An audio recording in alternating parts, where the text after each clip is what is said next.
Finaliza mais um Giro Sindical. O Giro Sindical é uma parceria entre o DIEESE e o SINDIC-CT.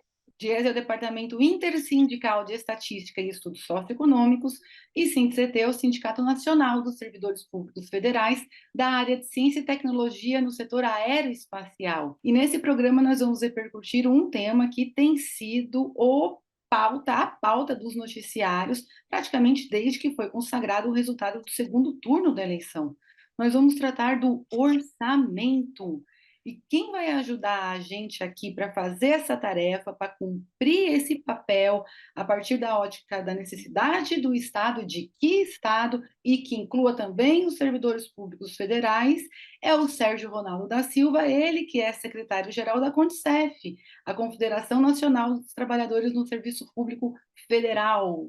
Obrigada por aceitar nosso convite, Ronaldo. Sérgio Ronaldo, bem-vindo. Nós que agradecemos o convite, e já aqui referendando que o SINDIC-CT é um sindicato filiado à nossa confederação, sindicato super atuante, e vamos ao debate.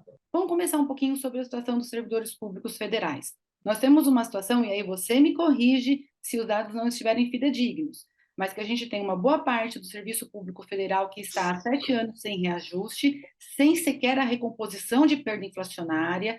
Temos a necessidade de concurso público, porque houve muita aposentadoria, muitas delas, inclusive, motivadas pela reforma da Previdência, e, ao mesmo tempo, a gente tem uma sociedade aí clamando mais e melhores serviço público. Diante desse quadro, se esse é o quadro, Sérgio, conta para a gente qual é a avaliação que a CONDCEF tem dos últimos anos, em especial do período de governo Bolsonaro. Olha, eu vou mais além. Depois do golpe de 2016, que o Temer assumiu, que a remuneração e concursos públicos e investimentos nas políticas públicas estão praticamente congelados. A única recomposição, que foi inclusive abaixo da inflação, que o funcionalismo teve, foi em 1º de janeiro de 2017, nos seus proventos e nos seus benefícios. E também, para concurso público, isso ficou praticamente congelado também no serviço público. Então, eles quase conseguem executar a tragédia que anunciaram. Para nossa felicidade, nós conseguimos agora, recentemente, no último dia 30, tirar o joelho do pescoço do trabalhador e do povo brasileiro dessa turma e conseguir respirar. E acreditamos que daqui em diante a gente vai conseguir começar a retomar o processo de diálogo e a reconstrução dos serviços públicos, e aí inclui também um dos temas que nós vamos tratar com muita profundidade aqui, a remuneração do funcionalismo público. Sérgio, desde que terminou a eleição, o dia 30 que você mencionou aí, e foi instaurado os trabalhos do chamado governo de transição, um monte de notícias veio ao público, tomou-se conhecimento de que havia um caixa muito esvaziado para fazer frente a compromissos ordinários. Ficou sobre o risco o pagamento até mesmo de aposentados e pensionistas, que quase não receberam os últimos rendimentos desse ano. E a gente tem vários outros exemplos, como os bolsistas, que recentemente também tiveram seus vencimentos atrasados, e por aí vai. Os servidores públicos federais poderão, já estão tendo. Qual é a perspectiva de que esse caixa que se descobriu vazio afete os rendimentos e as condições de trabalho nesse final de ano e no início do próximo? Por incrível que pareça, durante o decorrer do governo Bolsonaro, de 1º de janeiro de 2019 até a presente data, por muita insistência das entidades nacionais, nós fomos recebidos lá no Ministério da Economia por 4 ocasiões.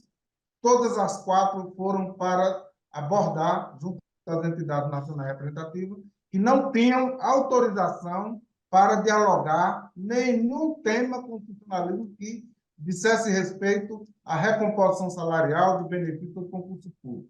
Então, praticamente não teve debate, não teve negociação. Com a equipe de transição, nós tivemos a oportunidade de sentar à mesa com eles por 4 vezes.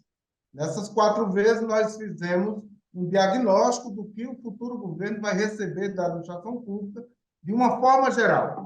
de uma forma ampla e geral.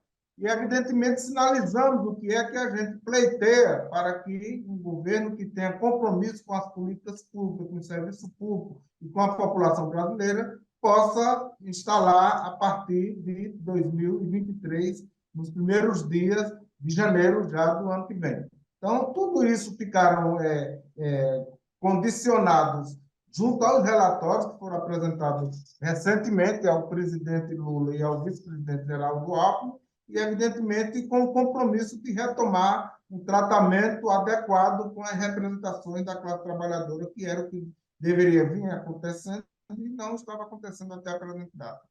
Os servidores públicos federais e também nos outros níveis frequentemente reivindicam o direito à negociação coletiva, a reposição das perdas salariais e a abertura de concursos.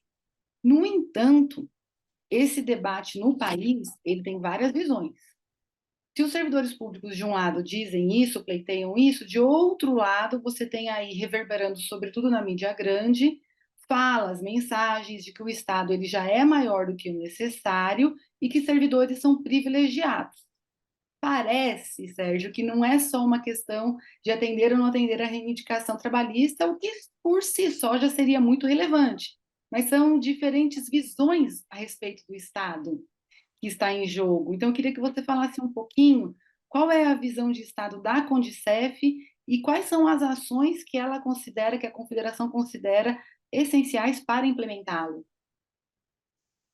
Olha, o Estado que nós defendemos é um Estado desenvolvimentista e impulsionador da economia, mas com serviços públicos de qualidade, porque o Brasil, que chegou a ser a sexta maior economia do mundo, eles venderam, quando eu digo eles, depois do golpe de 2016, venderam uma ilusão para o povo brasileiro, dizendo que, com tudo aquilo que estavam fazendo, reforma trabalhista, terceirização, reforma da Previdência, emenda constitucional do teto, do gasto, que o Brasil iria chegar ao paraíso. E o paraíso que eles entregaram ao povo brasileiro foi tirar o Brasil da sexta economia do mundo, e hoje nós estamos na 13ª economia do mundo, e se esse projeto continuasse, ia chegar à 15ª, à 20ª. Então, o Estado brasileiro que nós defendemos é o Estado brasileiro com serviços públicos de qualidade, trabalhadores bem remunerados, trabalhadores com condições de trabalho e serviços públicos de qualidade para uma população tão necessitada e carente que é a população brasileira.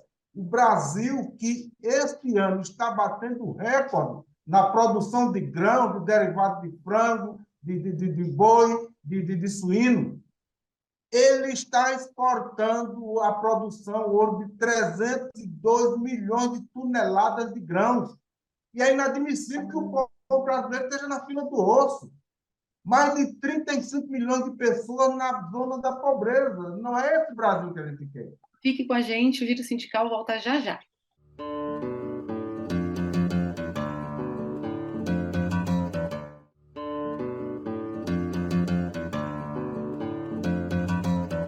O Giro Sindical está de volta e este programa recebe Sérgio Ronaldo da Silva, ele que é secretário-geral da Condicef e está aqui dando um pedacinho do seu tempo para a gente conversar sobre funcionalismo público federal e os desafios diante desse grande debate que tem sido o orçamento. Bom, o orçamento tem sido a grande prioridade da discussão política nacional, com a promessa, para que seja cumprida a promessa, de incluir o pobre no orçamento, sobretudo através do programa que volta a ser chamado, como sempre foi, de Bolsa Família. E o desenho que está sendo feito é um desenho em que mantém-se a política fiscal de teto de gastos, em que o governo só pode gastar o orçamento do ano anterior, corrigido pela inflação, mas que o Bolsa Família fica fora desse limite. Fica por fora, não entra no teto. É possível fazer essa reconstrução do Estado e atender às demandas do funcionalismo, seguindo o teto, a política fiscal que mantém o teto de gasto? O Brasil é um país que tem muitos recursos e, se aplicar a política financeira, econômica e social da forma adequada, o Brasil tem jeito e poderá ter rumo. Porém, o teto do gasto, que nós chamamos de teto do gasto, que é a emenda constitucional 95, que foi aprovada em 2016 e se continuar valendo, vai até 2036. Então, ele só é aplicado com muito rigor para as políticas públicas, para o funcionalismo, para os serviços públicos. Para o serviço da vida, ele é liberou geral. Só o governo Bolsonaro furou o chamado teto do gasto em quase R$ 1 trilhão para fazer outro tipo de política que não dizia respeito às políticas públicas, nem atendimento às mais necessidades do povo brasileiro. Então, para que o Brasil possa ter uma pujança efetiva nas políticas públicas, no resgate dos serviços públicos, a primeira coisa, e esse é um dos compromissos que, inclusive, consta na PEC 32, que é chamado PEC da Transição, que o governo Lula, até agosto do ano que vem, tem que encaminhar ao Congresso um novo marco fiscal, mudando essa política fiscal e econômica que diz respeito ao teto de gasto. Nenhum governo e nenhum país do mundo tem essa questão de teto de gasto, essa situação no Brasil. O golpe foi aplicado para fazer isso, para dar mais recursos para os agiotas que estão aí, como sanguessuga, sugando recursos do povo brasileiro. Então, para nossa satisfação, o governo brasileiro que assume em 2023 já tem esse compromisso, que inclusive consta na PEC da transição, que já foi aprovada no Senado e agora está em discussão na Câmara, que até agosto do ano que vem ele tem que mandar um novo regulatório marco fiscal para substituir essa tal chamada PEC, Emenda Constitucional 95, que chama teto do gasto, que só funciona para limitar impulsionamento nas políticas públicas, nos serviços públicos. Isso, tanto é que até agora, desde 2017, depois dessa emenda constitucional, o funcionalismo está com seus salários congelados, seus benefícios congelados, concursos públicos. O Bolsonaro, só para dar um exemplo, quando assumiu em 1º de janeiro de 2019, a força de trabalho do Executivo efetiva eram 665 mil servidores e servidoras. Hoje ele está entregando o país com um déficit de 135 mil servidores a menos. Muitos que tombaram por conta da irresponsabilidade dele por conta da pandemia, outros que se aposentaram. Então, praticamente, a força de trabalho desses cerca de 530 mil que ainda estão em atividade, 71 mil são temporários. Assim, um servidor hoje está fazendo a atribuição de 3, sendo assediados com uma série de situações. Então, o Brasil precisa retomar a reconstrução dos serviços públicos e é isso que foi garantido pela equipe de transição. Sérgio, mesmo depois do 1º de janeiro, mesmo depois da mudança do governo federal, do executivo, tem alguns fantasmas que podem voltar a nos assolar. Dentre esses, vamos conversar um pouquinho sobre a PEC da reforma administrativa, que não foi votada, não foi levada ao Congresso no governo Bolsonaro, por pressão dos servidores e de setores da sociedade que seriam atingidos. Dentre as maldades dessa proposta, estava a contratação de servidores públicos federais sem concurso público, a legalização da rachadinha, né, a legalização de várias mazelas que a gente tenta combater, e outra também, que é inimaginável, que é a possibilidade de reduzir salários dos servidores. O presidente eleito é o Lula, mas o Congresso, ele continua tão antitrabalhador ou mais do que esse que vai se despedindo agora no final deste ano. Então, qual é a visão da Condicef sobre o futuro da reforma administrativa? Esse ministro atual da Economia, que gosta, até ele anda sumido recentemente, eu gostava muito de falar. Tinha, em algum momento, numa reunião dantesca, em 22 de abril de 2020, ele tinha afirmado que tinha colocado uma granada no bolso do inimigo. Inimigo para eles, desse governo, somos nós, os trabalhadores do serviço público, na questão do congelamento. Então, inclusive, ele tinha afirmado que já tinham conseguido destruir a terceira torre e faltava só a quarta. Quando ele se referia à terceira torre, ele estava se falando sobre a questão da reforma trabalhista, que precarizou os direitos trabalhistas do povo brasileiro, do trabalhador brasileiro. Ele estava falando da reforma da Previdência, que precarizou os direitos previdenciários do trabalhador brasileiro, tanto do serviço público como da iniciativa privada, e da emenda do teto do gasto, a emenda constitucional 95. Qual era a última torre que ele dizia que precisava destruir para cumprir o compromisso que eles fizeram lá com o padrinho deles, o Donald Trump? Eles foram lá e disseram que no Brasil estava à venda até a cadeira do Palácio do Planalto. E quase que eles conseguem fazer isso. Não conseguiram por conta da resistência. Nós, dos servidores públicos federais, estaduais, municipais, fizemos uma ação, juntamente com todas as centrais sindicais, debaixo de sol, chuva, sereno, aeroportos, na mobilização, na pressão, e impedimos que eles fizessem isso, porque eles disseram que em junho desse ano estariam entregando esse produto. Então, isso deixa patente que, quando tem mobilização, a gente consegue vencer. E ela, para nossa felicidade, é um dos compromissos que a equipe de transição informou para a gente que, assim que assumir, o presidente Lula estará enviando um expediente ao Congresso Nacional para que a PEC 32, da chamada reforma administrativa, seja arquivada e que, no lugar dela, seja colocado um novo projeto que recupere, de fato, os serviços públicos. E o Giro Sindical volta já já.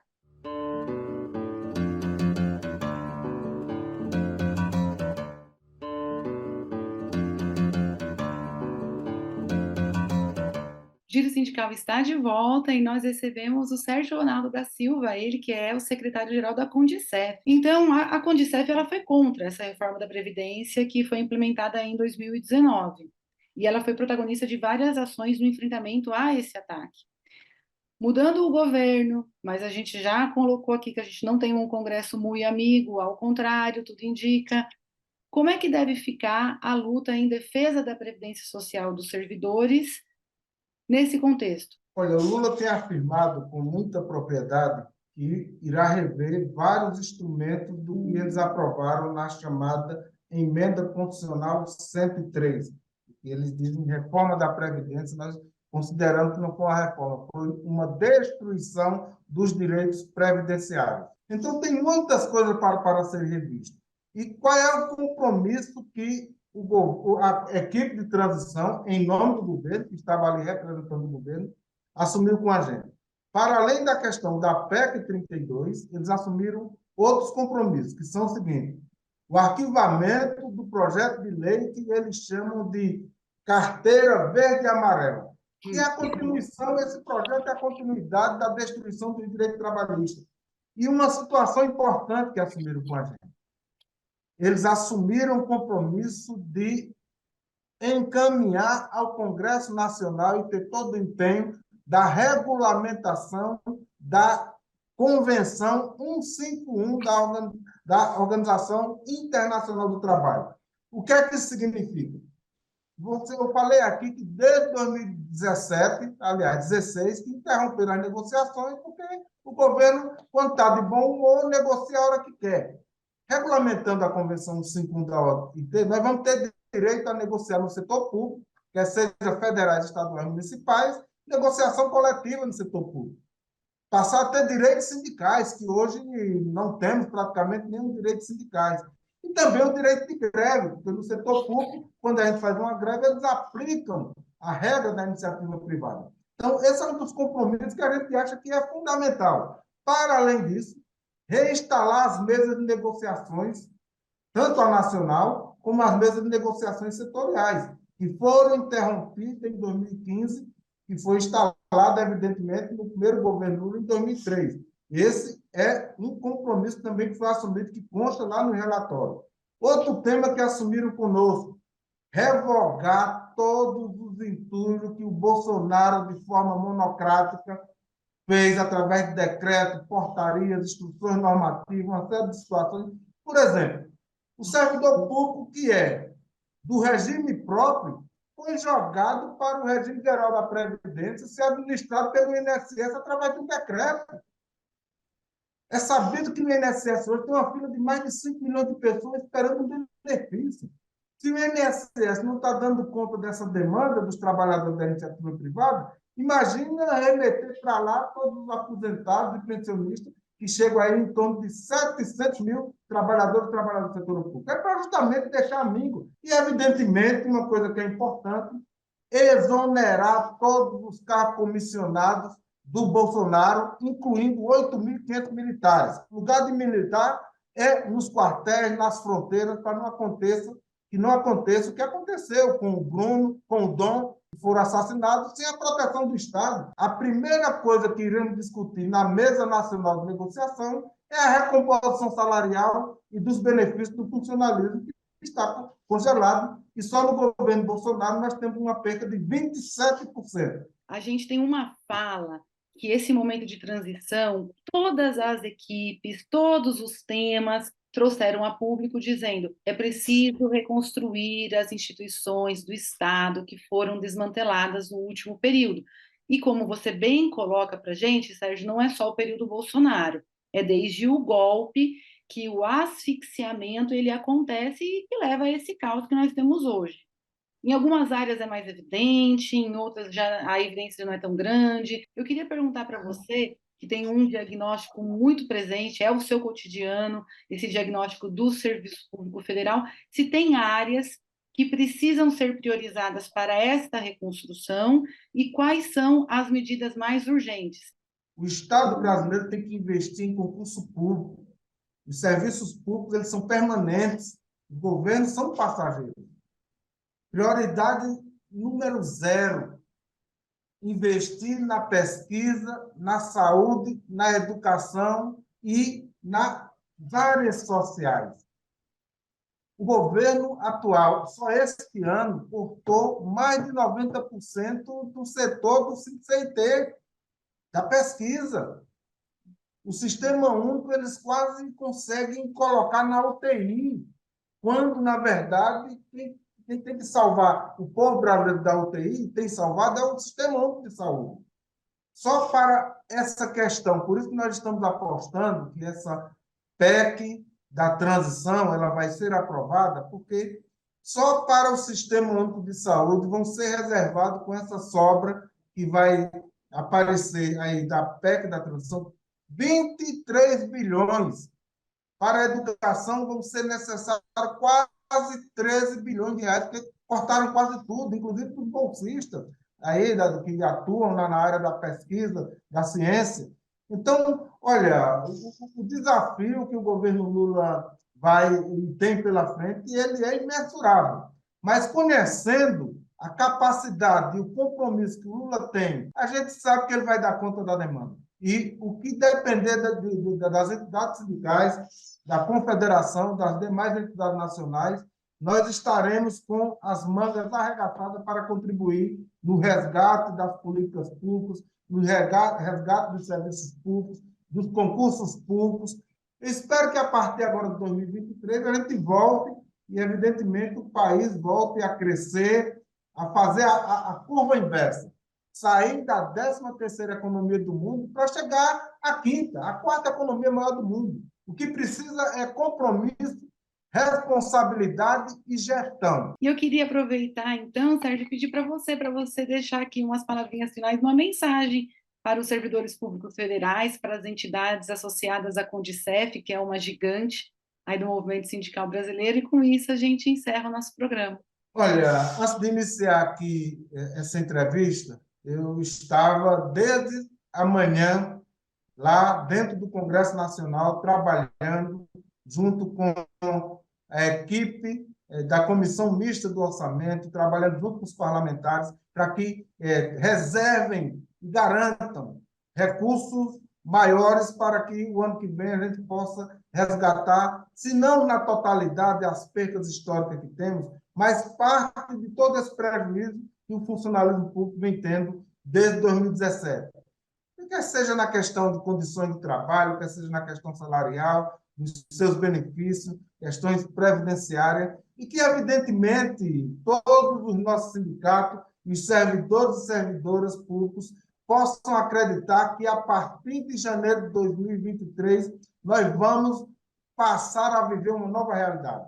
As negociações vão, assim, o compromisso é que iniciarão de imediato, porque tem muita coisa represada e muita situação a ser corrigida.